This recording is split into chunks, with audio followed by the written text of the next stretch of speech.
पेशाब में प्रोटीन आना एक गंभीर रोग की तरफ इशारा करता है। आज की हम इस वीडियो में जानेंगे कि अगर आपको अपने पेशाब से प्रोटीन आना बिल्कुल बंद करना है और आप चाहते हैं कि आपके पेशाब से प्रोटीन आना बिल्कुल बंद हो जाए और आपकी किडनी फिर से बहुत अच्छे से काम करने लगे और आपकी हेल्थ बहुत अच्छी रहने लग जाए, तो आपको गलती से भी इन 5 चीज़ों का सेवन नहीं करना है। तो मैं अनिल कुमार आप लोगों का स्वागत करता हूं आपके अपने यूट्यूब चैनल का नाम है हेल्थ इनिंग। और फ्रेंड, ये वीडियो बहुत ज़्यादा इंपॉर्टेंट है क्योंकि बहुत से लोग हैं जिनको पेशाब से प्रोटीन आने की ये समस्या लगातार होती जा रही है। हर 10 में से 4 पेशेंट्स ऐसे हैं जिनको पेशाब से प्रोटीन आने की समस्या रहती है और वो बहुत सारी लापरवाहियां करते हैं, जिसके चलते आगे चल कर के उनकी किडनी बिल्कुल डैमेज हो जाती है और फिर उनको किडनी ट्रांसप्लांट, डायलिसिस और आयुर्वेदिक दवाइयाँ इन सब पे जाना पड़ता है और लाइफ बिल्कुल पटरी से उतर जाती है। तो अपनी लाइफ को बहुत ज़्यादा सीरियस लें क्योंकि ये लाइफ आपको कुछ करने के लिए मिली है, कुछ बनने के लिए मिली है और आप इसको ऐसे ही नहीं गंवा सकते। तो इस वीडियो को पूरा देखें और जो लोग जल्दबाजी में हैं और जो लोग जादू खोज रहे हैं, कृपया वो इस वीडियो से दूर रहें, वही उनके लिए ज़्यादा बेहतर है। पेशाब से प्रोटीन आने की जो शुरुआत होती है वो बहुत सारे कारणों से होती है। वो मैं आपको पहले भी कई बार बता चुका हूँ और मैं हर बार आपको बताता रहता हूँ। देखिए, पेशाब में प्रोटीन आना एक गंभीर रोग है। अगर आप इसको हल्के में लेते हैं और आप कुछ भी उल्टा सीधा जो अपने शरीर के अंदर डालते रहते हैं, सेवन करते रहते हैं, तो इससे आपको बहुत ज़्यादा नुकसान हो सकता है। तो सबसे पहले आपको किसी भी प्रकार की कोई भी मेडिसिन नहीं लेनी, जैसे कि आपको पेन किलर्स नहीं लेने, एंटीबायोटिक नहीं लेनी, या जो भी कोई भी कुंवारी लड़कियां हैं और उनके बॉयफ्रेंड हैं या वो लिविंग रिलेशनशिप में रहती हैं और वो आईपिल जैसी मेडिसिन का प्रयोग करती हैं, तो वो भी उनको नहीं करनी चाहिए। ये जितनी भी प्रकार की है मेडिसिन होती हैं, एंटीबायोटिक, पेन किलर और आईपिल जैसी ये मेडिसिन जो होती हैं, ये आपकी किडनी पे बहुत ज़्यादा इफेक्ट डालती हैं, जिसकी वजह से आपकी किडनी के जो नेफ्रॉन्स होते हैं वो डैमेज होते हैं और आपके पेशाब से प्रोटीन आना लगातार चलता रहता है और आप फिर कितना भी इलाज कराते हैं ये जल्दी ठीक नहीं होता, क्योंकि जब किडनी के नेफ्रॉन एक बार डैमेज होने लगते हैं तो इनको रिपेयर करना बहुत ज़्यादा लंबे समय का प्रोसेस होता है और इसमें बहुत ज़्यादा पैसा, बहुत ज़्यादा समय आपका लगने लग जाता है। तो आपको ये 3 तरह की मेडिसिन बिल्कुल प्रयोग नहीं करनी। एक तो आपको किसी भी प्रकार की पेन किलर नहीं लेनी। अगर आपको कहीं भी दर्द हो रहा है तो आप डॉक्टर की सलाह से ही पेन किलर लें।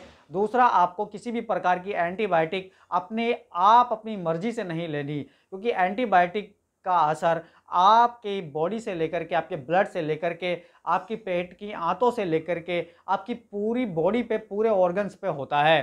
तो एंटीबायोटिक बहुत ज़्यादा अहमियत के साथ और बहुत ज़्यादा सतर्क रह करके ही प्रयोग करें, वो भी डॉक्टर की सलाह से।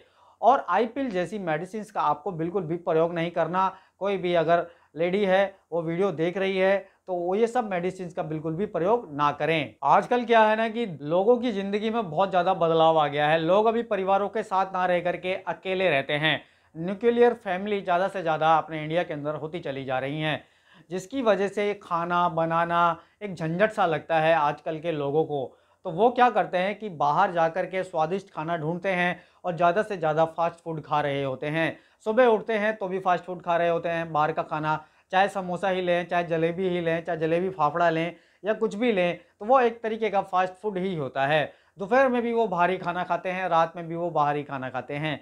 तो जितने भी प्रकार के फास्ट फूड होते हैं, चाहे वो इंडियन फास्ट फूड हो या वो आप किसी विदेशी जो फास्ट फूड है वो इंडिया में मिल रहा है, तो वो एक तरीके का फास्ट फूड ही है। इन सब फास्ट फूडों के अंदर बहुत अधिक मात्रा में ऑयल का इस्तेमाल किया जाता है और ये ऑयल जो होता है वो हर बार नया ऑयल इस्तेमाल नहीं किया जाता। उसी ऑयल को वो पूरा दिन खौलाते रहते हैं और उसी ऑयल का वो इस्तेमाल करते रहते हैं।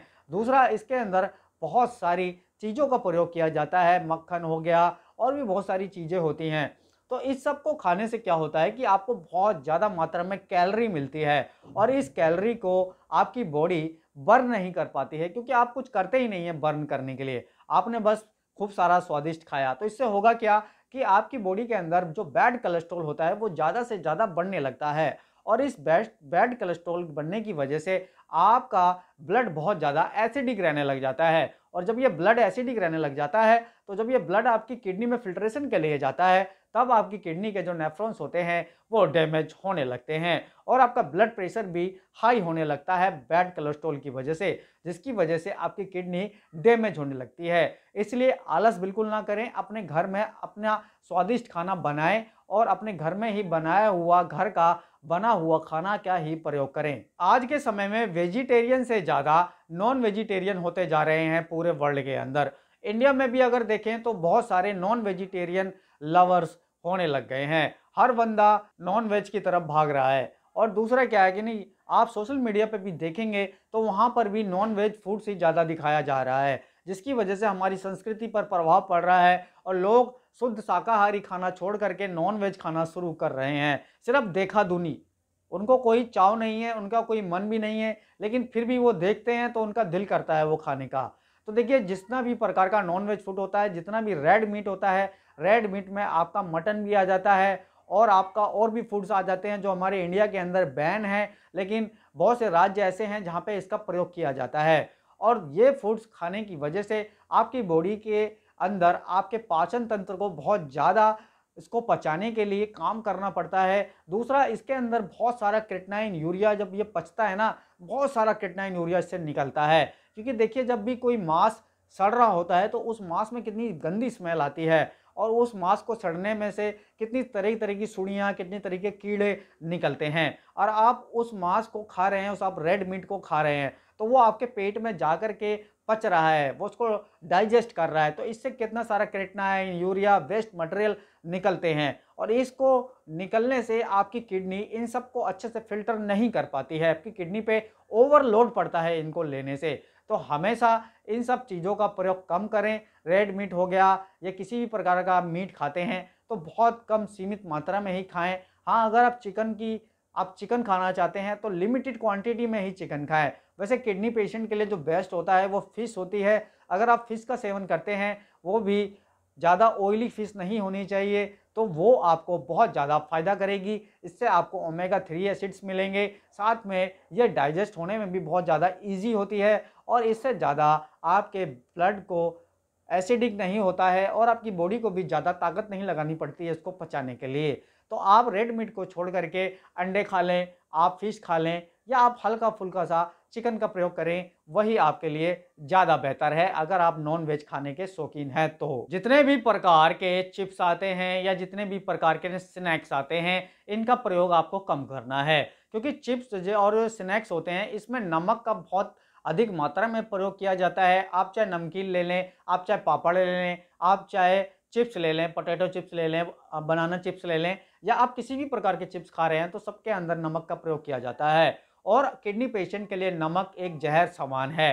किडनी पेशेंट अगर अपनी किडनी को ठीक करना चाहता है कि उसके पेशाब से प्रोटीन आना बिल्कुल बंद हो जाए, तो उसको इस तरीके के जितने भी फूड आइटम्स हैं वो उसको नहीं खाने हैं। नमक बहुत ज़्यादा दिक्कत करता है किडनी पेशेंट को, इससे ब्लड प्रेशर हाई रहता है, इससे आपकी बॉडी के अंदर एक्सेस फ्लूइड इकट्ठा होने लग जाता है, इससे आपको जो प्यास है वो बहुत ज़्यादा लगती है।